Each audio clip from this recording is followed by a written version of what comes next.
토트넘 올해의 선수로 반더벤이 선정되었습니다. 팬투표가 절대적인 해당 어워드는 올 시즌 북런던 현지 팬들의 민심이 반영되어 있고 결과론이지만 반더벤의 선정은 좋지 않은 시즌이었다는 마무리 펀치이기도 합니다.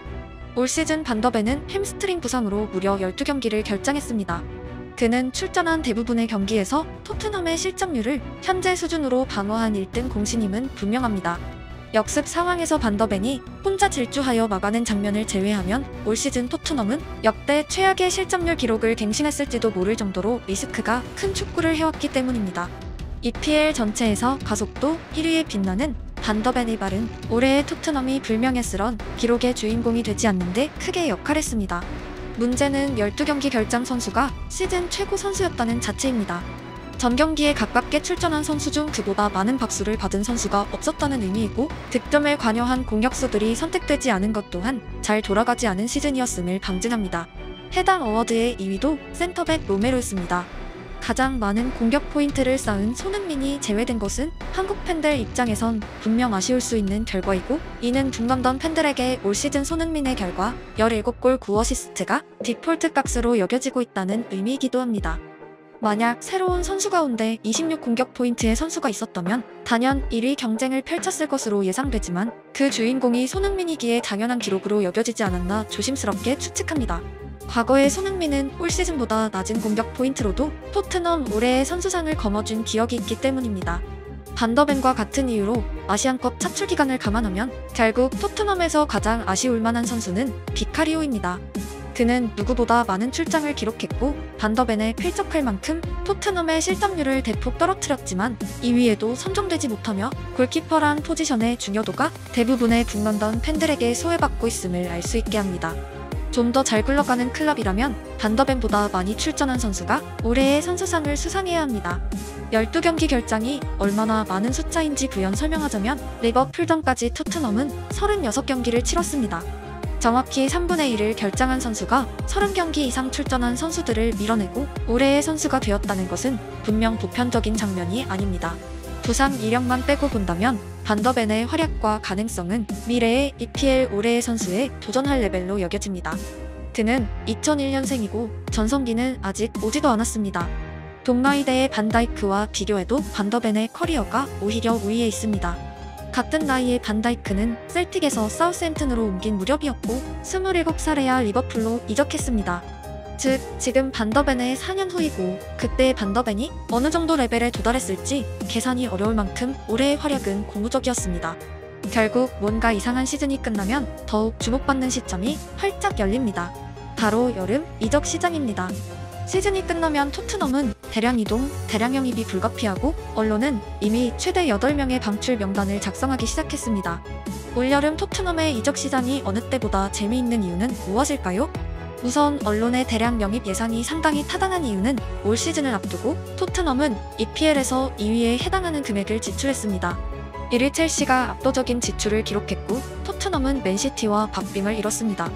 번외로 해당 순위에 리버풀이 없다는 것은 그리고 올해도 여전히 우승 경쟁을 펼친 것은 결국 클럽이란 남자의 위대함을 다시 한번 알 수 있게 합니다.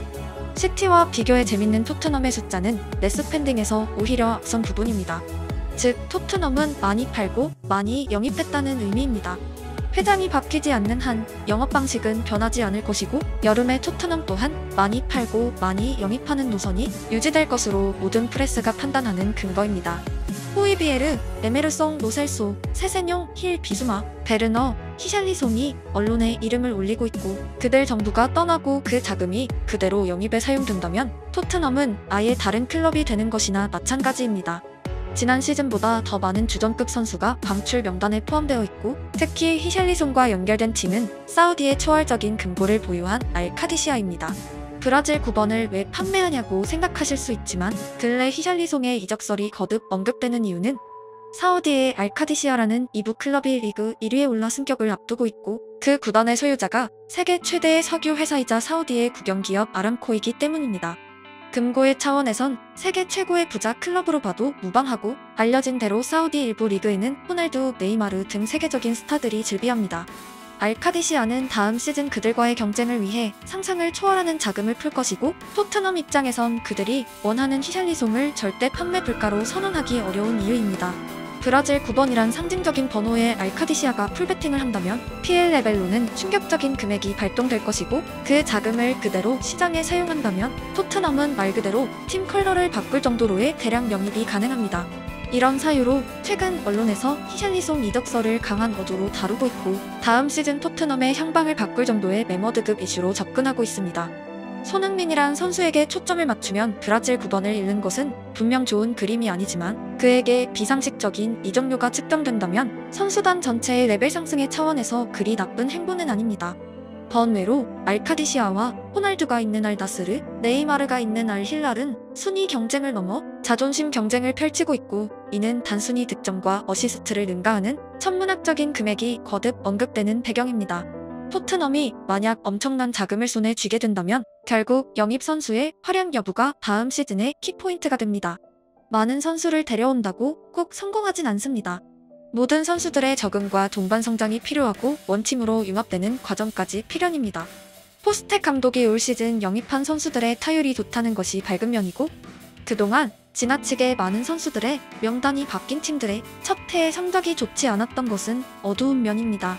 당장 올 시즌 가장 많은 지출을 기록한 첼시는 전반기 폭망에 가깝게 부진했고, 후반기에야 승리를 챙기기 시작했습니다.